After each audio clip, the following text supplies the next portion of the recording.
Hello YouTube, welcome to another edition of the Chog Blog. Today we got a couple of model kits that we're going to show you that are based on some Japanese animation.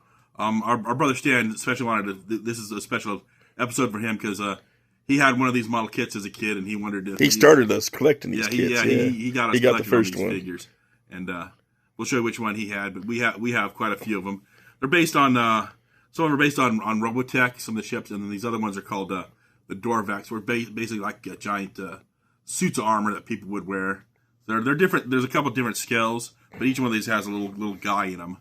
And Keith's going to show you what kits we have. We painted all these ourselves, and we'll point out which one Stan had. All right. First, we got some of these are from the Japanese manga, the anime Robotech or Macross. That's what they call it. These are like the giant alien ships, and they have like the super dimensional fortress underneath. It's in scale with the ship.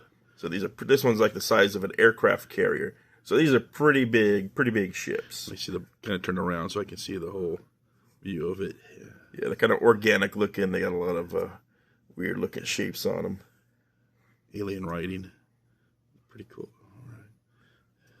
All right. And this is another one. Each one comes with like a little version of the Macross. This one actually separates in two pieces. Yeah, they're very small, but they have a lot of really good detail.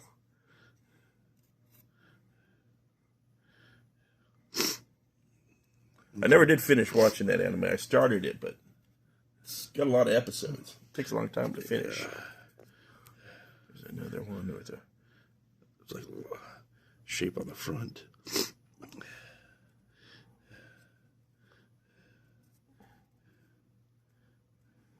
A lot of these things have these little spines. I had to replace a lot of them over the years because they break off very easy when you're dusting them, and then you got to make a whole nother one. Yeah, they get lost.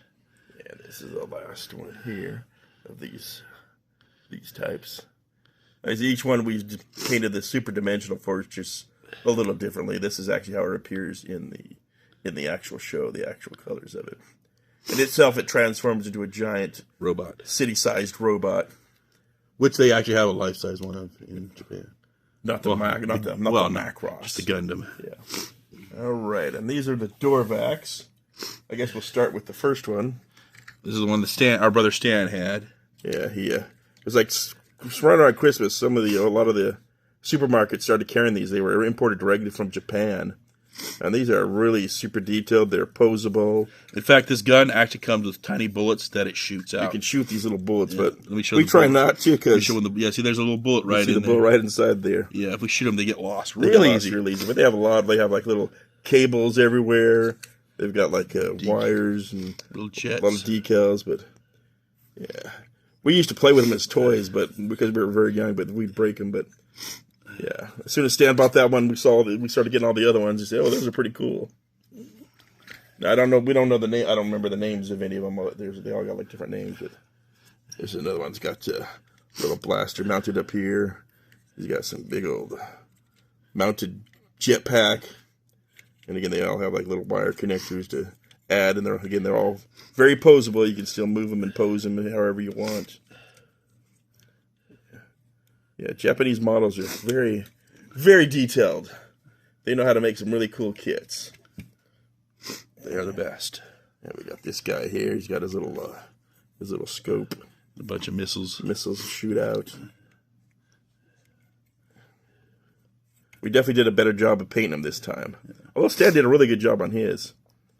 He painted his really well, but we didn't paint most of ours. He even sand it down to make it look scuffed. He made a little diorama for it too. Oh crap! Don't be breaking stuff, man. Yeah, that's okay. We can fix it. Here's another guy.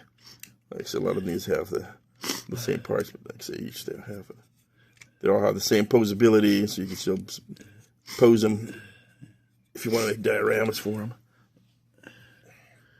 This guy's got a huge blaster.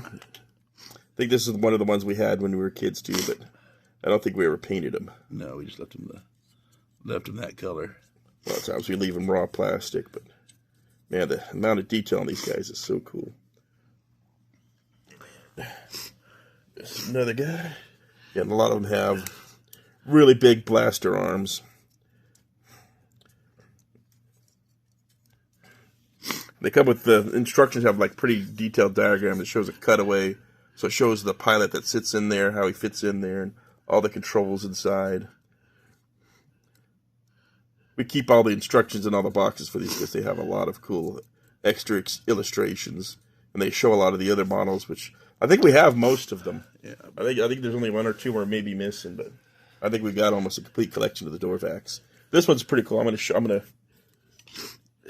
This one actually fires missiles. We'll see if we can get it on camera. And hopefully not lose it. There it goes.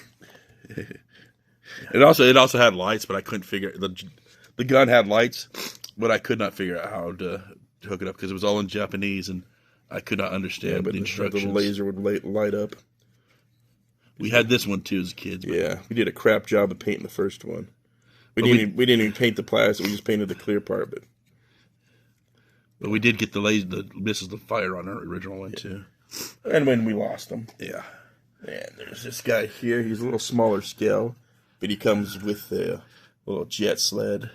This has got a lot of good detail, even in the little control consoles. It's got all these little cables connecting the guns. Even the pilot, he's still posable. We've got him glued down so he doesn't fall off, but you can still kind of move him and adjust him a little bit. It's got a lot of detail underneath. This is a very expensive kit too, but we found this for like $15 at an antique mall. It was complete. It was open and partially assembled, but it was all complete. And then there's this guy here. I think he's called the Idelian Kangrid. I think that's what this guy's name is. But again, he's very posable. You can move his arms, legs, so you can sit up in any position you want.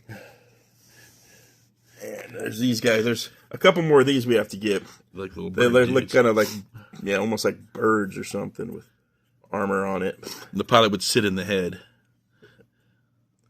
We had quite a few of these. We had a gold one, a red one. We still need to get a few more of those to complete our... They're kind of harder to find now than when we first started. And this is just like another Robotech Valkyrie. Yeah, this guy would be made red and white and added to the Transformers line as Jetfire. Right, and that's pretty much our collection of the Dorvacks. Like I said, did you have any of these when you were a kid? They've been around since the early 80s. I said, if we get some more, if we find the other ones, we'll do a follow-up video and show you the other ones when we finally complete the collection. Yeah, they're usually about $30 on eBay for the kits. But yeah, they're very hard to find, but when you find them, they're definitely worth it. But I hope you like this video. If you have any questions, let us know. And as always, keep on chogging.